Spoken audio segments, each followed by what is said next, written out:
Welcome to Coloring Crypto. Today, our guest is Jason Flack from a company called Arbitrage.io. We'll leave the URL in the show notes, but basically, it's a way for advanced traders to find prices of cryptocurrency that are low on one exchange and buy them there, and then go to another exchange, find out where the highest price is, and sell it there. And that's an arbitrage play. That's basically making money real quick off of buying and selling the same thing on different places. So that's kind of an advanced layer of trading. So we've got our producer Dan on the line to kind of help me give some context to just trading and exchanges, and for beginners, how all of that works. So Dan, how are you doing today? I'm doing well, Gabe. How are you? I'm doing awesome. So I thought we would just kind of like give some context, talk about how you and I trade. You know, we're not experts. This is not financial advice. It's just how you use these tools. And then, you know, in the show notes, we'll put a timestamp for if folks already know how to use exchanges like Coinbase and other ones, just jump to the arbitrage section, because that's I think an area where Jason will share some tools you'll want to use. So Dan, what's the very first exchange that you ever signed up with? Well, Coinbase, right? Like everyone else, because it's a very simple, user-friendly, and easy to learn for beginners. But the downfall with Coinbase, and you'll know this, and I know this, and everyone else who has a Coinbase account knows, that you're limited. You're limited in the amount of coins, right? If you were to go on CoinMarketCap, you'd see, 1,400 different coins on there. But if you're on Coinbase, you're restricted to 4. Right. And remember when it was like 3 or 5 months ago when they added Litecoin as one of the 4, and it made the prices skyrocket. And I think they may be sensitive to any coin they add. It's going to really impact the price because it is such a market leader, and most people, I don't know what it is, but I think I'm going to guess it was more than a year ago. Was it a year ago? Oh, geez. It was more. Yeah. Crypto time is flying. Because it was like about a year ago they added Litecoin, and then this past January they added BCH, Bitcoin Cash. Okay, that's what it was. So I had an issue where I had a Coinbase account, 4 years ago. Didn't really have any crypto in there, so I don't have any of those FOMO screw ups. But I was in Hawaii, and about 3 years ago, Hawaii state government made all the citizens made it illegal to own crypto, and so Coinbase shut down my account. So when I moved to the Bay Area before I had residency in California, I had to find an exchange. So let's go into like second tier exchanges. I'm signed up on Kraken. Are you on Kraken? I'm not on Kraken. So the reason I did Kraken's a Canadian-based company. They let me sign up without a bank account, but I had to use my passport. I had to sign a piece of paper and take a picture of myself with my passport and like another form of ID. It was very complicated, very detailed, but they definitely have my identity. Are you? So what other exchanges are you on that are sort of like that second layer beyond Coinbase? That do require you sign up with them? Yeah, so I went through this process with Poloniex. Okay, and the Poloniex made you sign up with so I put in driver's license information. I took pictures front and back, and all of the generic. I mean, the same thing that I did for Coinbase, but just for a different service. And we probably put in our social security numbers and all that because this stuff is technically taxed. Profits are taxed. Yeah. Right. So I signed up for Poloniex, and the original thought behind it was I was growing increasingly infuriated at Coinbase for not having Ripple, and I wanted to have some skin in the game for Ripple. Got it. How many coins like roughly are on Poloniex? They've got I want to say they have around 30. I think that's a good estimate. Okay. Yeah, Kraken is similar. It's because it got like Dogecoin. It has Ripple. It has Stratus. It has EOS. It has a bunch of different altcoins. Got it. And yeah, it's funny. Kraken is the main one. I use Coinbase and Kraken the most, and then I'm kind of signed up on a bunch of others that I don't really use that much. But I'm going to kind of make up this terminology, kind of called the third tier, where I don't know if you know about many of these accounts where you don't need to give them your like sign up with an ID. You just basically can be pseudonymous with them. Are you familiar with some Oh, of those exchanges? no, I haven't. The only ones that I have utilized are Coinbase and Poloniex up through this point. So, Okay. Okay. Yes, I'll put one of these in the show notes. I just honestly forget which one it is. But the only reason I'm also on Cryptopia, but that one had me sign up with a bank account. Um, so there are some accounts, and I'll put some in the show notes where I don't know. I'm just going to put them in there. But basically, you've got to get crypto from somewhere. You can't use U.S. dollars or any fiat to sort of turn into crypto. You've got to have it sent from a friend, or you've got to have it yourself.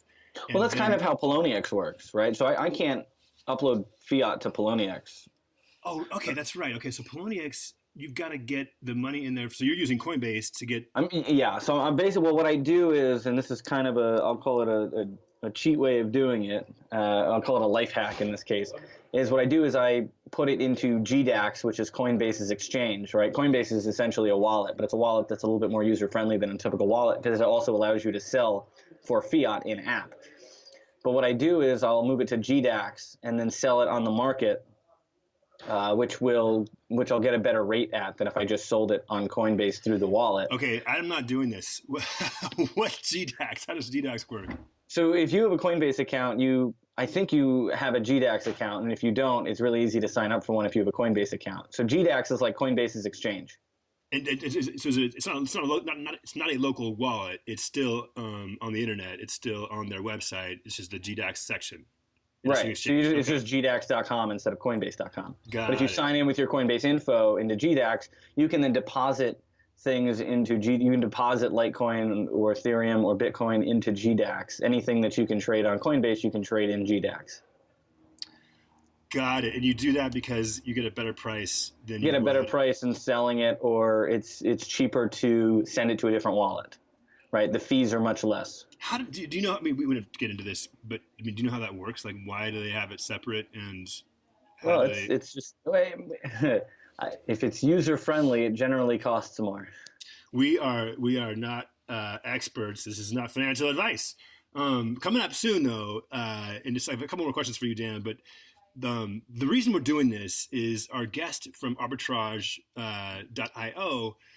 He's going to cover how to you've got to be a member of like I don't know half a dozen minimum More exchanges than exchanges. we are. Yeah, Put it more that way. changes than you and I are, right? And so it's kind of an investment, but it's interesting to find out the whole process of how how just to know crypto better, to understand that exchanges have got different rates for the same coin.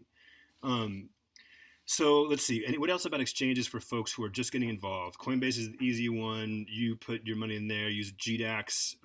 Kraken is I think it's a terrible user interface. Um, We'll throw some more exchanges into the show notes. Abra is an app, I think that's Very similar to Coinbase, user friendly, but also limited amount of coins. and it's like there's so much overpromise and overhype in this space.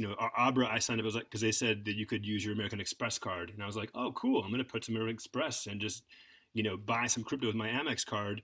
And then I came up with all kinds of errors, and I tweeted at them and was like, "What's the deal?" It turned out that a vast number of the Amex accounts are not able to do that, but I have heard good things about Abra. By the way, we are not getting paid by any In of these guys, although I do have on our coloringcrypto.com/sponsors page a affiliate link to Coinbase, and so if you sign up with Coinbase, we get $10, and so do you. But this is not a paid advertisement or anything by those guys, and nor is the following podcast with Jason at Arbitrage. Anything else we should tell our listeners, man, before we jump into the next to the interview? Yeah, I guess I just think it's pretty funny and interesting as well that there are certain people that Coinbase is both the beginning and the end of their crypto usage. That's all they have, and for other people like you and I, Coinbase is just the first step in getting crypto in, or getting money into crypto, and then we move it on to other sources and other places. Yeah, I think it's a really good point. I mean, our podcast has been a big fan of Dogecoin just because it's so much fun, and Dogecoin is not available on Coinbase. It's not even on Kraken, and it's not even on Cryptopia. So anyway, yeah, just depending on I mean, the theory, right, is that the harder it is to get these coins, if they are good, alt currencies, once they're more widely available, they're going to be more valuable. And so Right. If they get part on of the something idea. like a Binance, or they get on something like a Poloniex, Yeah. then yes, or a Bittrex, then they end up becoming more valuable. Yeah. Good point. And folks, to check out the rest of this, please let us know if you do use these tools to arbitrage. Hit us up. We're using Twitter at Gabe Colors, my Twitter account, my Twitter handle, GABECOLORS. Let us know if you're going to use these tools, arbitrage. And here is Jason Flack with Arbitrage, ARBITRAJ.io.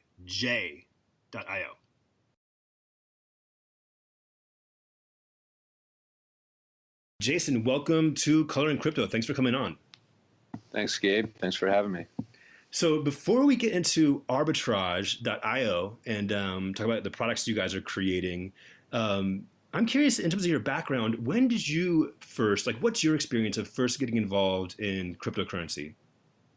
Yeah, I think like everyone, I'd heard it at some point, while I was in college, and I didn't really, I guess not like everyone, but really take it seriously. I'd heard of Bitcoin. My college roommate actually bought some my freshman year, and I didn't really think anything of it. I didn't take it seriously. And then I was working for this company, and one of my coworkers passed around this document about digital assets, and it was kind of like a thought leader piece. It was like 40 pages long, and I just one late night at the office, I just was going through it and piqued my interest, and I started digging a little bit more, and then I got into Ethereum. I started reading on Ethereum, and this was probably in March 2017, and the price had just started like escalating like crazy, and I made an impromptu purchase, and ever since then, it's kind of been just that rabbit hole that everyone talks about. So you were sort of in that lucky moment to get into Ethereum a little bit early. So, I mean, there's a lot more people that got in way earlier than I did, but I think relatively early. Yeah. Okay, let's get into arbitrage, man. Can you? So this is your company. The website is Arbitrage, ABRITRAJ.io. Right. The J. Don't forget that one. And will you just sort of tell us the story of coming up with this idea? So arbitrage is essentially when the same asset is different prices in two different markets.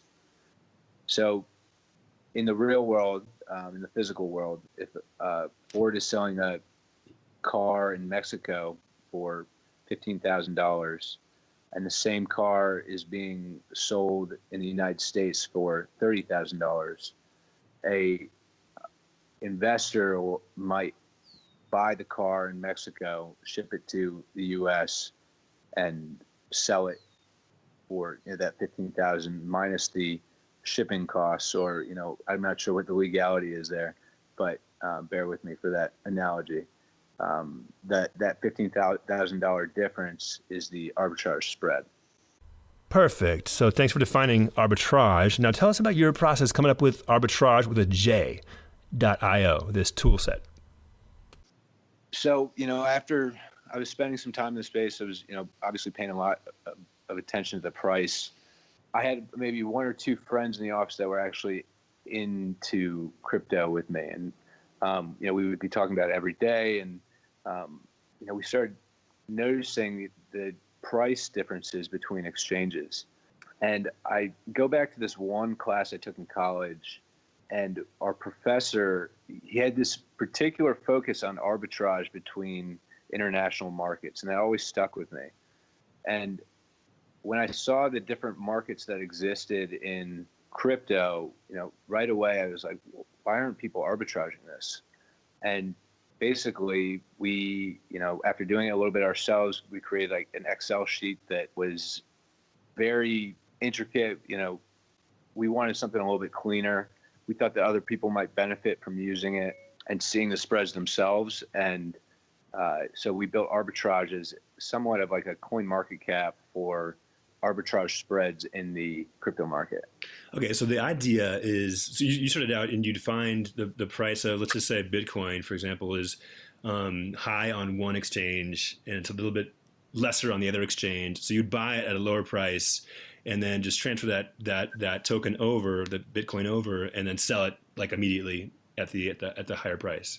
That's right. It was, technically arbitrage is, the immediate buying and selling of one asset at the exact same time. But, the way we were able to get away with, trade, this time lapse about 20, 30 minutes, depending on the trade and the asset, but trading between exchanges, buying low, selling high, with minimal risk. And did you find like particular exchanges are consistently, higher priced than other ones, or does it really just sort of change depending on the day and the coin? Actually, yes. There's a number of assets. There's a number of exchanges that tend to have arbitrage opportunities more regularly than others, and we're actually creating an interesting feature on the website that's going to give users the ability to see these commonalities and be more ready for when those arbitrage opportunities exist. If you're prepared that, let's say, Bitcoin on HitBTC. So HitBTC, I'd say, is very typical for having a lower price than some of the other exchanges out there. Binance, Bittrex. I mean, it really all depends. But basically, if you know that Steam is more likely to have a lesser arbitrage opportunity through the likes of a HitBTC, you can buy Steam on one exchange. So when that price opportunity exists, you can already have the assets in place where it basically takes a time element and a trade element out, where you don't have to actually buy the asset again. Okay, let me just make sure that I'm understanding how this would work, just in general. So before you kind of created Arbitrage, the website, you had your Excel spreadsheet. Like, how many different exchanges were you signed up with to have this be effective? So I have an account with probably 25 exchanges. Right. That's the premise of Arbitrage.io, is that to really capture some of these spreads, you do have to have an account with a number of them. I think that we will head towards some kind of consolidation there, but right now there's a ton of opportunities in between the Korean market and the U.S. market. But in order to take advantage of those, you have to basically have a social security number from Korea. You have to have a phone number from Korea. So those opportunities no longer exist. So it's basically all U.S. based exchanges. Like, in terms of your experience, trading cryptocurrency, are you holding certain coins, or are you really just doing this arbitrage play and finding that's the best way to make money out of this? So I'm a big holder. I'm honestly, I'm not a day trader by any means. But when we initially started seeing these opportunities, we started trading for them, and we wanted to create a product for people that were day traders. And rather than being the actual people that are trading for these opportunities, we wanted to provide the source for those people that were trading for the opportunities. So I no longer, once in a while, if there's a large spread, I'll take advantage of it, but it's largely, I'm not a day trader, so I'm not, it's not my focus. But there are thousands of retail day traders out there right now that, we've gotten great feedback from, that that this is 10 times better. So right now, a lot of people are using just Excel spreadsheets, right. And so we kind of take that complexity and make it pretty simple. What were some of the challenges, or what are still some of the challenges in creating this? Well, I can share. I can tell you that the spreads are getting much and much smaller. When we first launched this thing, we were seeing spread, average spreads from 20 to 30% sometimes. Now the average is probably around 5%. Today is, you're seeing, I'm looking at it right now, much higher spreads, I think, because the market's kind of tanked a little bit. And so you see some of the exchanges lag. But yeah, the arbitrage opportunities have gotten much smaller, but they're still there. They're still prevalent. And if you're a savvy, trader, you can definitely still take advantage of them. And for someone like me, I probably am signed on to, I don't know, maybe a half dozen different exchanges. So what I would do is I would download or go to arbitrage.io, and then I would use your tools. And if I found some coin and I was not on the exchange where it was like the low buy price, what I'm saying is, like, it sounds like it's a process to get into this. If I'm already doing a lot of arbitrage, I'm already in a bunch of exchanges, it's not really going to be like too long of an onboarding process. But for someone who's new to it, how long? I mean, some of these exchanges are just such bad user interfaces, right? I agree. And even just like signing up with them can sometimes take forever, or end up, how do you recommend people deal with that? Is it just a headache you gotta suck it up and deal with? So I think that, the arbitrage.io, at least our web application, isn't necessarily for everyone. I definitely think that there's a specific user that comes to our site. But if you're someone who's just getting into it, who sees these opportunities and wants to take advantage of it, you can sort of pick out the trends in terms of which exchanges are more popular than others. There's probably 4 or 5 in the U.S. that you see consistencies with, and that's what we're hoping to highlight with this new product feature that we're going to roll out soon. And it will point new users in the right direction, so everyone can take advantage of these opportunities. Okay, let's literally go to the site. Yeah. So listeners, if you're listening along, it's arbitraj.io. Okay, so for the first thing, it's got a search box, and it basically, is like you can put in, whatever cryptocurrency, like BTC or ETH. I'm going to start out and just try Bitcoin. Okay, so right away, it's giving the ask and the bid. So talk me through how I would read this. Looks like you guys, your pick is just going to be the top one with the biggest spread. We list it in chronological order in terms of the cheapest buy rate and the most expensive sell rate.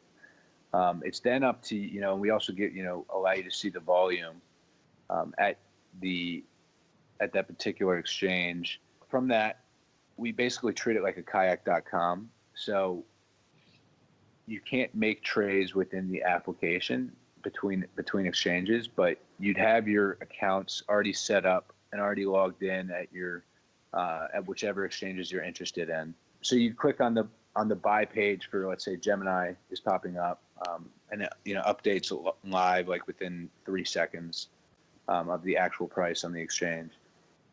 And you click on the buy of Gemini, it would take you to the buy page of Bitcoin on Gemini. And the same for whichever exchange you do it for a sell, and you could then basically have your funds ready on your selected exchange and send them, buy, sell, and buy, send, and then sell on the other exchange. Now, for someone who's not really much of a trader, explain how the volume of a particular coin is going to impact this. Yeah, so you need high volumes in order to make a trade. You need a buyer whenever you're selling. You need a seller whenever you're buying. And if there's not enough, of either on one site, your trade isn't going to go through, or part of it will go through, and so you'll be stuck with a heavy bag, as a trader might say. And that is the risk that lies in the arbitrage play in crypto right now. Right now, there's a lot of exchanges that don't have the volume necessary to take advantage of these situations. But it goes it's a positive and a negative, because sometimes the volume is what leads to some of the opportunities, right? It's interesting, but So right now for Bitcoin, the buy rate on Itbit is 7,575, and then on OKCoin, it's 8,068. But the volume is listed there as 51, which is significantly smaller than number 3, which is like 8 million. So I'm assuming the 51, that's going to be one where if we went there, we'd find we actually couldn't execute a trade at that price. Yeah, that's right. And that's why we have a volume filter that, you can basically weed out the exchanges with minimal volume. Cool. Okay. And then how do you deal with like commissions on here? Like if these exchange, maybe the price is, lower on this one and higher on the other one, but by the time I pay the commissions to the exchange, I've wiped out my profit. Right. So we don't, as of right now, we're planning. So that's some of the feedback that we got back from some of our beta users is, they want to see, fees included, and we're working on that. We're going to start rolling that out pretty soon. But right now, you're just seeing the verbatim price that is stated on the exchange in question. And so for somebody using this, they would just need to have, they would just need to figure that out on their own for now, where they know what their exchange rate is, and then have a little calculation going to figure out whether that spread is worth it for them. Yeah.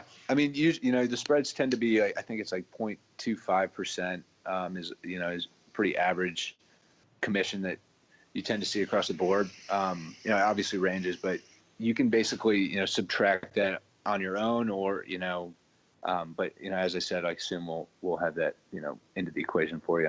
So you won't even need to worry about it. And you mentioned like you guys aren't doing anything, you're not taking any commissions yourself. What is like your kind of like long-term business model with this?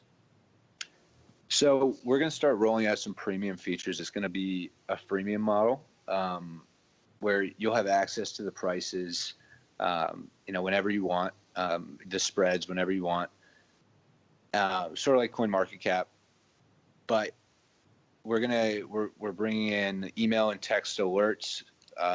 You can save your favorite coins, you can save your favorite exchanges, you can filter by exchange, you can download our API and apply it for yours.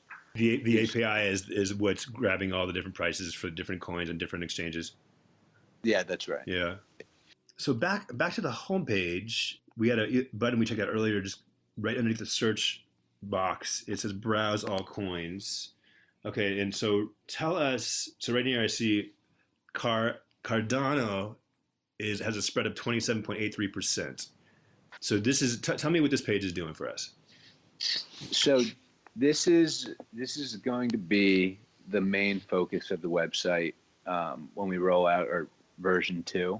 Basically, it's all of the spreads of all of the assets in order, in chronological order from or descending order. So Cardano being a 28% spread between Bittrex and Cryptopia, and so it goes all the way down to, let's see, you have nearly 100 other opportunities, while some are much smaller. I mean, 50 opportunities are 3% or greater right now. And then talk us through, I mean, are you finding that you've had to learn like within every exchange how you want to send one token, or a coin you just bought to the other exchange, and from there, be able to sell it? Like, what kinds of challenges or things have you learned about doing that? I can tell you, Bitcoin is tough. It's very slow to make some of the trades. You can definitely have a faster trade with something like Ripple or even Ethereum, Litecoin. But Bitcoin, definitely there's a lot more risk there in terms of the price changing or that arbitrage opportunity disappearing, because it takes a little bit longer to verify. And are there exchanges that you would just never use? You just know like that or you suspect maybe, I don't know, whatever reason you might have, but I think there are probably some exchanges that are intentionally marking up the price, and they're taking a bit of that. I don't know. Do you think that's a common practice? Well, they tell you the cut that they take, right when they make the trade. But I don't think that I haven't seen that, and I'd be pretty disappointed if they were. Some of the other exchanges, but they are pretty upfront. They all give their the commission that they take on each trade. Well, I mean, it's interesting. I mean, what you guys are doing, if you're successful, I mean, let's say like you guys blow up, your function is going to kind of like be like merging all these exchanges and sort of equalizing the price by people. The more people that are doing this, the more the prices will equalize. How are you Right. gonna? What do you sort of seeing for the future with that? So basically, we touched on this, prior to the call, but we're rolling out with a few new products. My thesis is that arbitrage in the crypto market is never going to go away. And, the reason I hold that is because, you look at the Forex market, and there's still plenty of there are arbitrage opportunities, well, very small, and they're taken advantage of using high frequency trading. People are arbitraging in the Forex market regularly. I think cryptocurrency will be somewhat of a similar trend. As the market becomes more efficient, you're going to see these spreads get smaller and smaller and smaller. And, maybe some, condensing of exchanges out there. But I do think that, arbitrage will exist, and we're going to be able to be the provider of, these opportunities. Even though there will be arbitrage opportunities through, transaction fees, right? Even if it was the smallest amount, there's still arbitrage. And while our business model might change by the time, that comes, and we obviously reassess things then, but, I see for the next 18 to 24 months for sure, arbitrage is going to be prevalent in the crypto market. Cool. And then one question I ask every guest is, how do you separate the signal from the noise in the crypto space? What websites do you read, or what do you subscribe to, newsletters, or what Twitter people do you follow, or just how do you make sense of all the noise out there? Oh man, there is a lot of noise. I'm big on Twitter. You can follow me, by the way, Flack Thought. I actually, Telegram, if you can find the right group, the right people in Telegram. I just recently joined an awesome Telegram group that a lot of people that are, very, very diligent in the space, we're sharing, articles and, talking about different things that are going on in the market on a regular basis. And so I tend to get a lot of insight from there, just fleshing things out with people. But, I found that Twitter is probably the best for someone who might not have that resource just yet. I'm long Twitter. You can literally follow, Elon Musk, for God's sake. I mean, and, follow what he's saying. And so if you've singled out someone in the industry that you like their takes, you like their, the way they express themselves, you like the way they think, you can find that, there. All right, yours is Flack Thought, Flack Thought, Thought. That's it. Okay, cool, man. Anything else you want to? If people have questions for you, we'll put the Arbitrage.io website in the show notes and put your Twitter in there. Is there anything else you want to share with people in terms of how to reach you or last notes? So, we're going to be rolling out some cool products for Arbitrage.io pretty soon. Probably do it through Product Hunt if the listeners are familiar with that. And, if you want to reach out to me, at Flack Thought on Twitter, also, bizdev at arbitrage.io. We got the team there as well. So feel free to reach out. Love to meet new people. Talk. Well, thank you so much for your time, Jason. That was really educational, and let's be in touch. Thanks, Gabe. Thanks a lot. Bye-bye. Coloring Crypto.